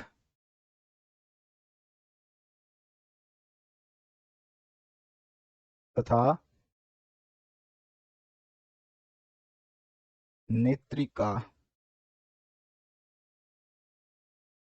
के बीच पृथक्कन दूरी जो है अभिनेत्र और नेत्रिका के पृथक्कन दूरी, यानी कि डी हमसे ये बोल रहा है डी निकालिए। तो डी इक्वल्स टू क्या होता है, वो होता है आपका एफ नोट प्लस में एफ ई, ठीक है। तो मेरे को सीधा सीधा डी निकालना है, तो डी इक्वल्स टू क्या हो जाएगा, एफ नोट कितना है 144 प्लस आपको एफ ई दिया हुआ है 6, यानी कि डी की वैल्यू कितनी आ गई 100, 50 सेंटीमीटर। ये हमारे पास इसका आंसर आ गया। तो ये हमारे पास न्यूमेरिकल इसका कंप्लीट हमने कर लिया। अब देखते हैं अगले क्वेश्चन को। अगले क्वेश्चन में बोला गया एलईडी क्या है, परिपथ बनाकर इसके वी आई अभिलक्षणिक को प्रदर्शित करिए। तो एलईडी क्या होता है, लाइट एमिटिंग डायोड कहता है, जिसको प्रकाश उत्सर्जक डायोड कहते हैं। एलईडी एक ऐसी युक्ति है जो बाइजिंग बैटरी की विद्युतीय ऊर्जा को विकिरण ऊर्जा यानी कि दृश्य या अदृश्य या फिर अवरक्त विकिरण में परिवर्तित करती है। तो ये हो गया एलईडी का सिंपल सा डेफिनेशन कि जो है ये बाइसिंग बैटरी की विद्युतीय ऊर्जा को विकिरण ऊर्जा में परिवर्तित करती है। और विकिरण ऊर्जा कैसी हो सकती है, विकिरण ऊर्जा जो है वो दृश्य भी हो सकती है, अदृश्य भी हो सकती है और अवरक्त विकिरण भी हो सकती है। ठीक है, और इसका डायग्राम जो है आप एलईडी का अगर आपसे सर्किट बोले तो आप इस तरह का सर्किट बना सकते हैं। अब हम वी आई अभिलक्षण को प्रदर्शित करने वाले हैं इसमें। तो वी आई अभिलक्षण को हम सिंपली जो है ग्राफ से प्रदर्शित कर देते हैं। तो सिंपल एक ग्राफ बना लेते हैं इसका, जिसमें आपका एक तरफ वोल्टेज रहेगा और एक तरफ करंट रहेगा। ठीक है, तो यहाँ पर आपका वोल्टेज और करंट के बीच में जो है ग्राफ बनाना है हमें। तो यहाँ पर जो है आपकी जो आई रहेगी वो इस डायरेक्शन में रहेगी करंट। ठीक है, तो यहाँ पर ये धारा जो होगी, ये जो धारा बह रही है आपकी, ये धारा रहेगी, ये सारी की सारी किस में रहेगी, ये मिली एम्पियर में रहेगी, मिली एम्पियर। ठीक है, धारा जो रहेगी ये मिली एम्पियर में रहेगी। और इधर जो है आपको वोल्टेज देना है, वोल्टेज वी दे देते हैं। ठीक है, तो इस तरह से इधर हो गया और इस तरह से इधर हो गया। अब जो है देखिए, जब तक ये धारा से आप जो वोल्टेज बढ़ाते जाए, ये आपका कभी भी एलईडी जो है ये वी आई अभिलक्षण नहीं दर्शाएगी जब तक इसका वैल्यू जो है लगभग लगभग 1.7 वोल्ट से ज़्यादा ना हो। यानी कि 1.7 वोल्ट से ज़्यादा लेना पड़ेगा तभी ये अभिलक्षण दर्शाएगी। तो यहाँ पर जो है 1.7 से जैसे ही हम 1.8 की तरफ बढ़ेंगे, यानी कि थोड़ा सा भी जैसे ही बढ़ाएंगे, तो ये अपना जो है इस तरह से एक ग्राफ जो है शो कर देगी। ठीक है, इस तरह का ग्राफ शो कर देगी। अब जो है ये कलर बैंड के रूप में ग्राफ को अपने शो करती है। इसमें कई कलर्स जो है अलग अलग जो है इसमें देते हैं, ऊर्जा बैंड के हिसाब से ही बनता है। तो उस अभिलक्षण को जो है हम सिंपली क्या करते हैं, 3-4 कलर से बता देते हैं और आपको ही बता देना है। एग्जाम में जब पूछेगा तो कलर आप जरूर ड्रॉ कर देंगे जो मैं अभी आपको बताने वाला हूँ। तो हमारा ये एक्स एक्सिस और वाई एक्सिस हो गया इस तरह से। ठीक है, इसको हम थोड़ा सा नीचे कहीं से कर लो। ठीक है, अब जो है यहाँ पर हम इसमें धारा के मान रख लेते हैं।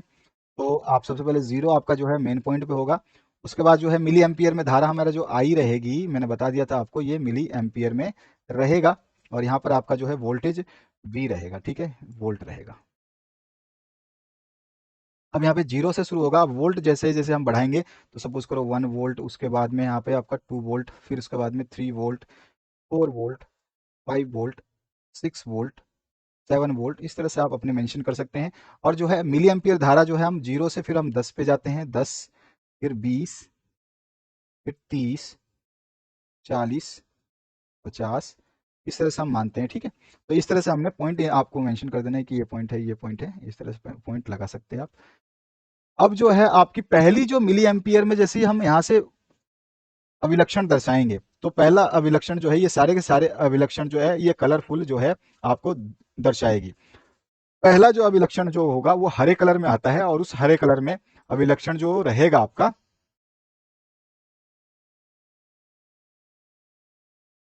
कुछ इस तरह से चलेगी और ये हरे कलर में रहेगा और ये आपका इंफ्रारेड की रहेगी, अवरक्त की रहेगी। ठीक है, तो हरे कलर में जो अभिलक्षण दिखाई देगा, आप दोनों ग्राफ बना देना। ये पहला ऊपर वाला ग्राफ बना देना और इसके बाद ये वाला ग्राफ बना देना है, जिसमें पहली लाइन जो है हरे कलर की रहेगी, जो इंफ्रारेड की रहेगी। उसके बाद जो दूसरी लाइन रहेगी वो आपकी लाल कलर की रहेगी। ठीक है, उसके बाद जो है आपका नेक्स्ट जो रहेगा वो ऑरेंज कलर का रहेगा।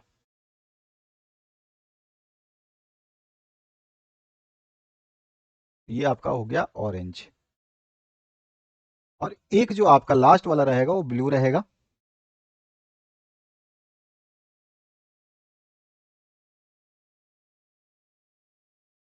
तो इसमें कलर वेरिएशंस जो है आपको एलईडी अभिलक्षण में देखने को मिलते हैं, जिसमें इंफ्रारेड, ऑरेंज और ब्लू इस तरह से चलता रहता है। इस तरह की सीरीज आप बनाएंगे एक, और एक जो है सिंपल ग्राफ आप बनाएंगे जिसमें मिली एम्पियर धारा के साथ में 1.7 वोल्ट से जब तक हम ज़्यादा देंगे नहीं तो ये अभिलक्षण प्रदर्शित करेगा ही नहीं। तो आपको ये सिंपल ये भी आपको बता देना है। तो ये दोनों ग्राफ बना देने हैं। बाकी जो है आप एलईडी का बनाना चाहें तो विकिरण कैसे ये आपको प्रस्तुत करता है, इसमें आपका जो है ई का वैल्यू निकलता है, ठीक है। तो ये सारा का सारा आपको एचव्यू में निकलता है ई की तरह, ठीक है। ये एनर्जी एमिट करती है प्रकाश तरंगों में। तो यही इसका डायोड का जो है सर्किट इस तरह से आप बना सकते हैं एलईडी का, ठीक है। एलईडी का आप सर्किट बना सकते हैं इस तरह से। साथ ही साथ ये ग्राफ दोनों ही बनाइएगा, दोनों ग्राफ बहुत ही बेहतरीन रहेंगे, आपके नंबर नहीं कटेंगे। इसके बाद आते हैं नेक्स्ट क्वेश्चन की तरफ, जिसमें आपसे पूछा गया है किरचॉफ के नियमों को परिपथ चित्र बनाकर समझाइए। किरचॉफ के नियम हमने स्टार्टिंग में भी हमसे एमसीक्यू पूछा जाएगा कौन से नियम जो है उसमें काम करता है, फर्स्ट नियम कौन सा काम करता है, सेकंड नियम कौन सा काम करता है, और मैंने दोनों नियम आपको पहले ही बता दिया था। तो किरचॉफ का प्रथम नियम क्या है, किसी वैद्युत परिपथ की किसी भी संधि पर मिलने वाली धाराओं का बीजीय या बीज गणितीय योग जो है, जिसको अल्जेब्रिक सम बोलते हैं, वो शून्य होता है, यानी कि सिग्मा आई इक्वल्स टू शून्य होता है। ये इक्वेशन हो गई, और यही आपका डेफिनेशन हो गया। इसके बाद हम इसका चित्र को जरूर बना देंगे। तो यहाँ पे हमने माना कि चालक में धाराएं जो है I1, I2, I3 और I4 और I5 बह रही हैं और संधि O पर मिलती हैं। यहाँ पे संधि O यानी कि जंक्शन दे दिया है, यहाँ पर ये आपका O पे मिलती है, ठीक है। इस जगह पे आपका ये मिलती है, और चिन्ह परिपट्टी के अनुसार संधि की ओर जो धारा जाती हैं वो क्या लेते हैं हम, धनात्मक लेते हैं। जो मतलब वो मूल बिंदु की तरफ जा रही है, जहां पर ये सारी बिंदुएं मिल रही हैं, अगर इसकी तरफ जो भी लाइनें जा रही हैं वो हमारी क्या होंगी, पॉजिटिव होंगी। यानी कि यहाँ पर I1 धारा जो है ये आपका पॉजिटिव होगा, और I2 धारा भी उधर ही जा रही है तो ये भी आपकी पॉजिटिव होगी। और जो इस ओ बिंदु से दूर जा रही है वो सारी नेगेटिव होगी। यानी कि हम बात करें तो ये I5 जो है नेगेटिव होगी, और I4 भी दूर जा रही है ओ से तो ये भी नेगेटिव होगी, I3 भी आपकी दूर जा रही है नेगेटिव होगी। तो इस तरह से हमने बता दिया कि ये पॉजिटिव नेगेटिव होगा। तो यहाँ पे अतः I1 से I2 धनात्मक तथा I3, I4 और I5 ऋणात्मक है। हमने यही बताया। किरचॉफ के नियम के अनुसार जो हमने बताया था कि सिग्मा आई इक्वल्स टू 0 होता है, यानी कि सारे जितने भी आपके हैं उनको जोड़ेंगे तो क्या हो जाएगा, 0 हो जाएगा। तो ये प्लस का I1 है तो प्लस I1 प्लस I2 और माइनस I3 माइनस I4 और माइनस I5 इक्वल्स टू 0 हो जाएगा। ये किरचॉफ के प्रथम नियम के अनुसार है। या फिर आप क्या कर सकते हैं कि माइनस वालों को एक तरफ ले आइए, तो I1 और I2 को एक तरफ छोड़ देंगे हम, जो है या भी लिख सकते हैं कि I1 I2 बराबर हो जाएगा I3 plus I4 plus I5 के। तो इस तरह से भी आप लिख सकते हैं, दोनों में से किसी भी। अब किरचॉफ का दूसरा नियम क्या कहता है, तो दूसरा नियम भी बहुत सिंपल सा है। किरचॉफ का द्वितीय नियम कहता है कि किसी वैद्युत परिपथ में प्रत्येक बंद पाश के विभिन्न भागों में प्रवाहित होने वाली धाराओं एवं संगत प्रतिरोधों, जो भी उसके साथ प्रतिरोध लगे हुए हैं, जो भी धारा के साथ प्रतिरोध हैं, संगत प्रतिरोधों के गुणनफल, दोनों का गुणनफल R अगर है, I1 है तो R1 है, तो इन दोनों का गुणनफल जो है, गुणनफलों के बीजीय गणितीय यानी बीज गणितीय योग उस पाश में लगने वाले समस्त विद्युत वाहक बलों के बीज गणितीय योग के बराबर होंगे। यानी कि हम इसको बोलेंगे सिग्मा IR, विद्युत इंटू रेजिस्टेंस जो है इसका सम्मिशन होगा, वो जो उसमें बैटरी जो लगी हुई है, यानी कि जो आपका इसमें बैटरी यूज की जा रही है, यानी जो भी धारा बह रही है उसकी जो है हम बता देंगे कि इसके बीज गणितीय योग के बराबर होगा, ठीक है। विद्युत वाहक बल के बीजगणितीय योग के बराबर होगा। तो चित्र में अगर हम बात करें तो यहाँ पे दो चीजें हमने दिखाई है। एक नंबर है आपका, एक सर्किट जो है यहाँ पर दिखाई दे रहा है आपको, ठीक है। और दूसरी सर्किट जो है नीचे की तरफ हमने दूसरा पाश, एक पाश तो ये है आपका, ठीक है, 1 नंबर, और दूसरा पाश जो हमने ये 2 नंबर लिया है, ठीक है। ये दोनों ही बंद पाश है। आप देखोगे कि यहाँ पर चित्र में दिखाया गया है गए वैद्युत परिपथ में दो बंद पाश 1 और 2 हैं। इस नियम के अनुसार जो है बंद पाश 1 के लिए, यानी कि फर्स्ट सर्किट जो है इसके लिए हम बात करें तो इसके लिए क्या होगा कि जो है आपका I1R1, क्योंकि आपका विद्युत जो है इस तरफ जा रही है, आप देख रहे हो कि विद्युत इधर जा रही है। इसमें भी यहाँ पे दिखाया गया बंद पाश में विद्युत जो है इस तरफ जा रही है, तो I1R1, ठीक है। अब जो है आप देख रहे हो कि विद्युत इस तरफ जा रही है और इस तरफ जाकर के इधर ही आ रही है, सही है। लेकिन यहाँ पर जो है, यहाँ पर टर्मिनल R1 R2 और I2 जो है इस तरफ जा रही है, इसमें क्या है, उल्टा है। इसमें किधर जाना चाहिए था, अगर ये इधर जा रही है तो ये इसके इधर जाकर के ऐसे जानी चाहिए थी, तो ये उल्टा जा रहा है। तो ये क्या हो जाएगा, I2 माइनस का I2 R2 equals to E1, ठीक है। E1 किधर जा रहा है, E1 बैटरी क्या इधर जा रहा है, ठीक है। और जो है E2, देखो E1 इधर आके इधर जा रहा है, और E2 को इधर आके इधर ही जाना चाहिए था, लेकिन ये इधर नहीं जाकर के वापिस से इधर आ रहा है, ठीक है। तो यहाँ पर जो है, यहाँ पर क्या हो रहा है कि ये इधर आ रहा है, इधर आ रहा है, और ये इधर आ रहा है। तो यहाँ पर जो है ये आपका E1 माइनस E2 हो जाएगा। जब यहाँ पर ये माइनस है तो यहाँ पे भी ये माइनस हो जाएगा। और इसी तरह से बंद पाश 2 के लिए हम बात करें तो देखो यहाँ पर जो है इसका R2 और I2 जो है इधर, यानी कि ये I धारा और ये I धारा, दोनों धारा यहाँ पे आ रही है रेजिस्टेंस 3 के साथ में, तो ये एक ही साथ ही आ गई दोनों की दोनों, क्योंकि ये भी इधर आ रही है और I2 की धारा जो E2 की धारा जो है I2 वो भी इधर ही आ रही है, तो दोनों आ रही है, तो I1 प्लस में I2 हो गया। तो हम कह सकते हैं कि I1 प्लस में I2 इंटू किसके साथ है, ये R3 के साथ है, तो R3, ठीक है। और किस बैटरी से आ रही है ये, तो यहाँ पर जो है आपका E2 से ये आ रही है, तो ये E2 के बराबर हो गया, ठीक है। और E2 है जो किसके में है, तो I1 R2, यहाँ पर I1 और R2 ये भी इसी तरफ जो है मूव होकर के घूम करके आ रही हैं, तो ये भी आपका पॉजिटिव प्लस हो जाएगा। तो इस तरह से आपका ये हो गया इसका सेकंड लॉ। अब इसके बाद देखते हैं हमारा नेक्स्ट क्वेश्चन जो है उसको देखते हैं कि क्या कह रहा है। तो इसमें अथवा पार्ट भी आपको देखने को मिलेगा, और अथवा पार्ट में बोला है एक समतल विद्युत चुंबकीय तरंग में दोलित चुंबकीय क्षेत्र जो दिया गया है बी वाई के फॉर्म में, तो बी वाई के फॉर्म में दिया है 8 into 10⁻⁻6 sine 2 into 10⁻11 t plus 300 pi into x tesla, ठीक है। तो इसमें आपको क्या ज्ञात करना है, तरंग की तरंग दैर्ध्य ज्ञात कीजिए और दोलित विद्युत क्षेत्र का व्यंजक भी आपको प्राप्त करना है। हमारे को दिया क्या है, तो हमारे को दिया है b y equals to 8 into, आपको दिया है 8 इंटू 10⁻⁻6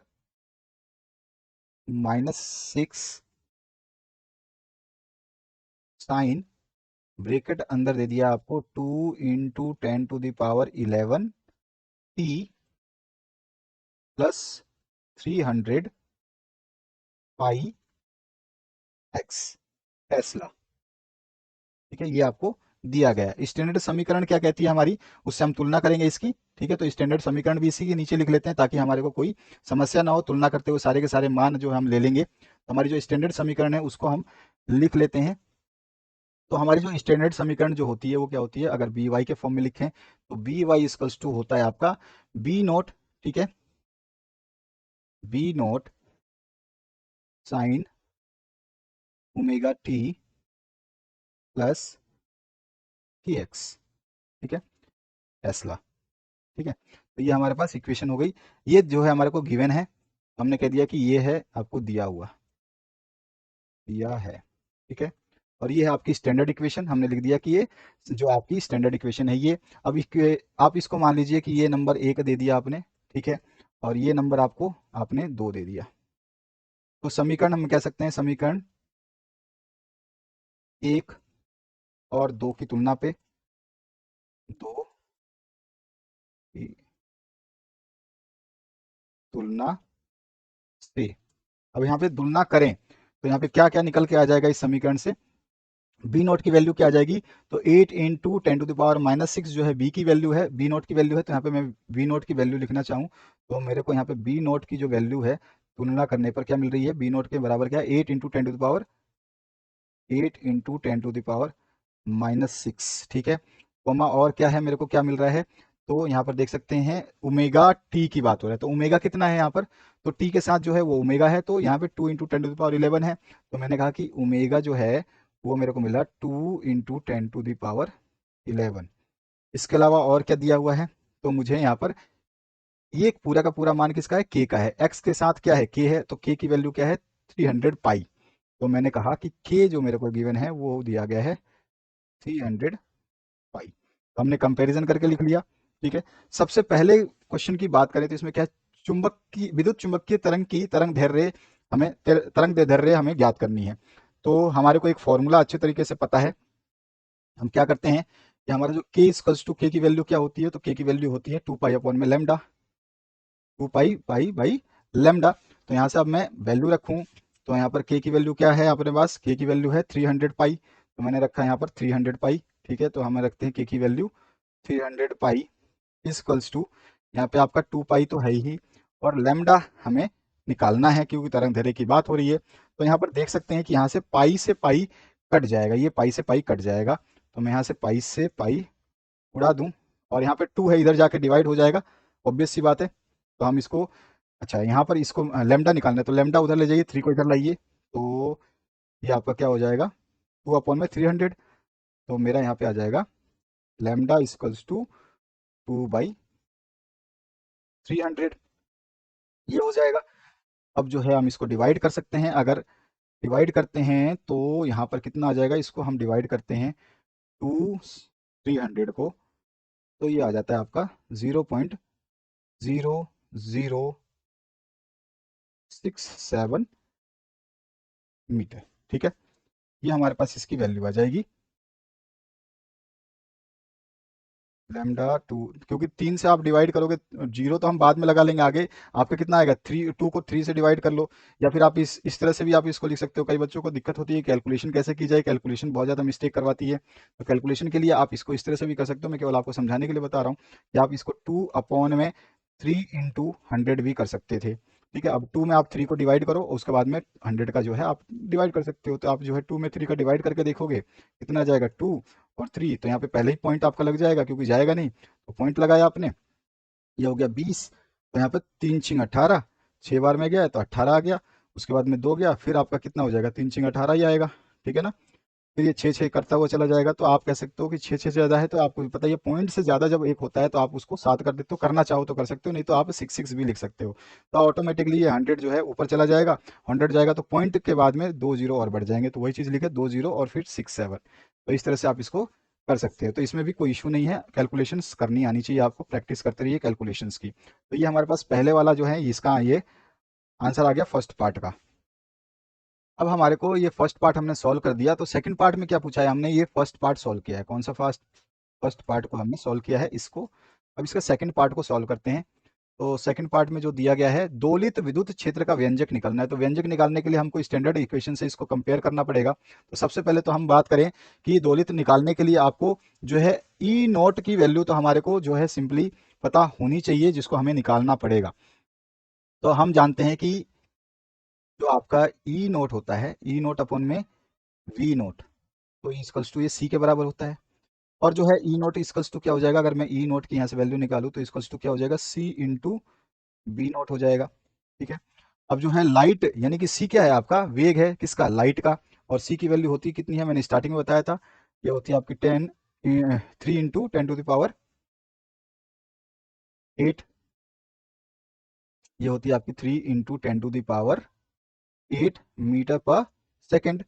तो ये हमारे पास जो है सी की वैल्यू होती है। अब सिंपली जो है हमारे को इसमें वैल्यूज पुट कर देनी है। तो E naught equals to C into B naught, और ई नोट की वैल्यू कितनी आ जाएगी, तो ई नोट की वैल्यू आ जाएगी 3 × 10⁸ जो है सी की वैल्यू। और बी नोट की वैल्यू मेरे पास है कितनी है, 8 × 10⁻⁻6। तो यहाँ से हम ले लेंगे इस वैल्यू को, तो इंटू ले लेते हैं यहाँ पर 8 × 10⁻⁻6। ठीक है, ये -6 है और ये प्लस का 8 है, तो ऑब्वियस सी बात है ये इसमें से हट जाएगा, तो 10⁻2 बचेगी, और ये 8 दूनी 16, 8 3 24, यानी कि ई नोट इक्वल्स टू कितना हो जाएगा 24 × 10⁻²। अब जो है इसको आप सीधा सीधा सॉल्व करो तो ई नोट की वैल्यू जो है आ जाएगा 2400, वो भी क्या आ जाएगा वोल्ट पर मीटर। ठीक है, तो ई नोट की वैल्यू आ गई वोल्ट पर मीटर इतनी। अब हमारे को एक इसको स्टैंडर्ड समीकरण से तुलना कर देते हैं। तो हमारे को जो है पता है जो ई जेड का फॉर्मूला होता है, ई जेड इक्वल्स टू क्या होगा, क्योंकि हमारे को निकालना किसका है, ध्यान रखिए यहाँ पर बी वाई का इक्वेशन दिया है, तो हमारे को ई जेड का निकालना है। ठीक है, तो ई जेड निकाल लेते हैं। तो ई जेड क्या हो जाएगा आपका, हो जाएगा E naught sine A X plus omega T volt per metre. यही होता है हमारा फॉर्मूला, आपको याद होगा अच्छी तरह है। तो ई नॉट साइन के x plus omega T volt meter, तो हम रख लेते हैं यहाँ पर। तो ई जेड कितना आ जाएगा, स्टैंडर्ड समीकरण ही तो निकालना, e z equals to e naught की वैल्यू हमने निकाली 2400, हमने लिख दिया यहाँ पे 2400 और ठीक है, इसके बाद में साइन, अच्छा के की वैल्यू मेरे पास गिवन है 300 पाई है, यहाँ पर हमने लिख दिया 300 पाई एक्स प्लस ओमेगा की वैल्यू भी हमने ऊपर देखी थी 2 की पावर 11 थी, 2 × 10⁻11 है, तो इसको हम लिख देते हैं 2 × 10⁻11। ठीक है, और इंटू में क्या है टी, तो इंटू में टी कर दीजिए और आपका यूनिट आ जाएगा वोल्ट पर मीटर। ठीक है, तो ये हमारे पास इसका आंसर आ गया सेकंड पार्ट का, और ये था हमारे पास फर्स्ट पार्ट का आंसर। तो ये हमने सेकंड पार्ट निकाला था, यहाँ पे लिख देते हैं हम इसको, सेकंड पार्ट है ये। ठीक है, तो सेकंड पार्ट हमने ये निकाल दिया और फर्स्ट पार्ट हमने ये निकाल दिया। अब आते हैं हम इसके अगले प्रश्न पे। किसी उत्तेजित हाइड्रोजन परमाणु के इलेक्ट्रॉन की ऊर्जा जो है -3.4 इलेक्ट्रॉन वोल्ट है। इस इलेक्ट्रॉन का कोणीय संवेग ज्ञात करना है, यानी कि एल ज्ञात करना है, या फिर आप बोल सकते हो कि एमवीआर ज्ञात करना है। और दिया क्या गया है कि एनवी कक्षा में इलेक्ट्रॉन की ऊर्जा है -13.6 अपॉन में एन स्क्वायर ईवी। ठीक है, तो आपको एनवी कक्षा में जो है इलेक्ट्रॉन की ऊर्जा का सूत्र दिया गया है, मतलब वो फॉर्मूला ये दिया गया, मान दिया गया है। तो ई एन हमारे को पता है कि ई एन का जो मान दिया गया है, तो e n equals to given है हमारे को -13.6 अपॉन में एन स्क्वायर ईवी। ठीक है, ये दिया गया है। और जो है उत्तेजित हाइड्रोजन की ऊर्जा कितनी दे रखी है, तो उत्तेजित इलेक्ट्रॉन की ऊर्जा जो है वो हमारे को दे रखी है, हम कह सकते हैं कि उत्तेजित उत्तेजित इलेक्ट्रॉन की ऊर्जा बराबर कितनी दे रखी है, -3.4 ईवी दे रखी है, ये दिया गया है। ठीक है, और ये भी दिया है। ठीक है, ये भी दिया है, एक ही जगह लिख दो, दिया है। ठीक है, ये हमको दो चीजें दे रखी हैं, हमारे को निकालना क्या है। तो सबसे पहले बात करें तो हमारे को फॉर्मूला तो अच्छी तरह से याद है कि ई एन जो है ये आपका ये होता है फॉर्मूला जो कि हमारे को दिया गया है। अब जो है ये किसके बराबर होता है, तो हमारी ये इलेक्ट्रॉन्स के बराबर होता है। ई एन की वैल्यू कितनी दे रखी है, तो ई एन की वैल्यू जो है हमारे को दे रखी है। ठीक है, तो ई एन की वैल्यू लिख लेते हैं इसके बराबर में। इसका मतलब मेरे को करना है कि आपका -3.4 ई एन की वैल्यू जो है दे रखी है, तो वो कितनी है, -13.6 अपॉन में एन स्क्वायर। ठीक है, क्योंकि ई एन की वैल्यू हमने ये लिख दी, उत्तेजित इलेक्ट्रॉन की ऊर्जा। और जो है इसको इधर लाएंगे तो एन स्क्वायर उधर चला जाएगा, तो यहाँ पे एन स्क्वायर इक्वल्स टू क्या हो जाएगा, माइनस का 13.6 अपॉन 3.4। तो यहाँ पे एन स्क्वायर इक्वल्स टू क्या हो जाएगा, तो इसको हम काटें तो ये कट जाएगा, 4 चौक 16 और 4 3 12 13। ठीक है, तो यहाँ पे 4 बार में कट गया। तो इसका मतलब हमारे पास ये एन स्क्वायर की वैल्यू आ गई 4। तो एन की वैल्यू निकालना चाहूँ तो √4 आ जाएगा, जो कि वैल्यू आ जाएगी 2। तो एन की वैल्यू मान मेरे पास आ गया 2। और जो है कक्षा एन में इलेक्ट्रॉन का कोणीय संवेग हमें निकालना है। तो अब हम कह सकते हैं कोणीय संवेग बराबर क्या होता है, तो हम यहाँ कह देते हैं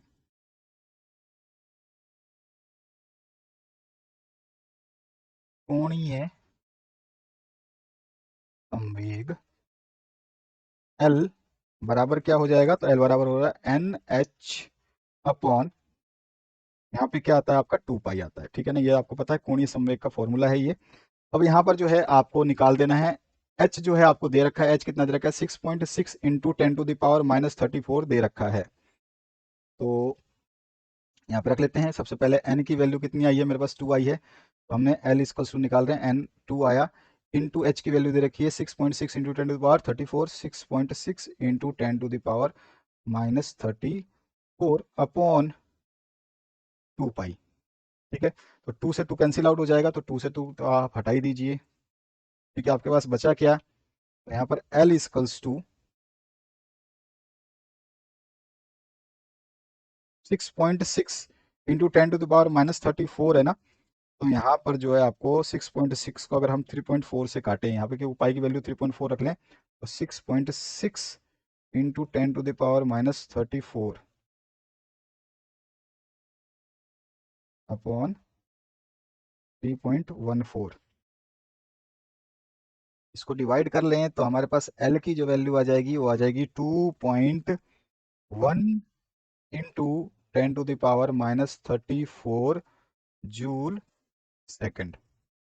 ठीक है, जूल सेकंड जो है इसका आंसर आ जाएगा, तो यही हमारा इसका आंसर है। तो हमने आसानी से इसको निकाल लिया, कोणीय संवेग जो हमारे को सब कुछ दिया हुआ था, हमने सबकी वैल्यूज को यूज किया और कोणीय संवेग का फॉर्मूला हमको याद होना चाहिए, NH अपॉन में 2 पाई होता है, जिसको हम जो है एल को क्या लिखते हैं, एल को जो है MVR भी लिखते हैं, हम एल को क्या लिखते हैं, MVR भी लिखते हैं, लेकिन उसकी जरूरत नहीं है, कोणीय संवेग में MVR होता है, तो उसको एल से भी डिनोट करते हैं, एल से हमने इसका मान निकाल लिया। हालांकि इस वीडियो को हमने डिस्कस किया और काफी बड़ा बन गया। नेक्स्ट जो है आगे के क्वेश्चंस जो है सारे के सारे 5 मार्क्स के क्वेश्चंस रहेंगे, आपके जितने भी है वो सारे के सारे 5 मार्क्स क्वेश्चंस हैं, जो कि आपका क्वेश्चन नंबर आपका 6 से लेकर के 9 तक सारे के सारे अथवा के साथ ऑप्शन भी रहेगा। तो ये पार्ट 2 में हम देखेंगे, ठीक है। नेक्स्ट पार्ट 2 में हम उसको देखते हैं कि आपके 5 से लेकर के आगे तक के जो 6 से लेकर और 9 तक के प्रश्नों के क्या उत्तर रहेंगे, क्योंकि इसमें अथवा पार्ट भी है, तो ये वीडियो और लंबा बन जाएगा। तो इतना लंबा वीडियो आप देख नहीं पाओगे, तो इतना जो है हमने छोटे छोटे प्रश्नों को, जो 3 नंबर के प्रश्न थे उनको सभी को सॉल्व किया, अच्छे तरीके से डिटेल में डिस्कस किया। इस तरह के प्रश्नों को हम फिर से आपको बताएंगे कि इंपॉर्टेंट प्रश्न जो आपके एग्जाम की दृष्टि से बहुत ज्यादा महत्वपूर्ण प्रश्न है, उनको भी हम डिस्कस करेंगे समय पर। सबसे ज्यादा इस वीडियो को शेयर करिए, मैक्सिमम शेयर करिए, ताकि सेकंड पार्ट जो है आपका जल्द से जल्द आ पाए। Thank you very much, have a good day.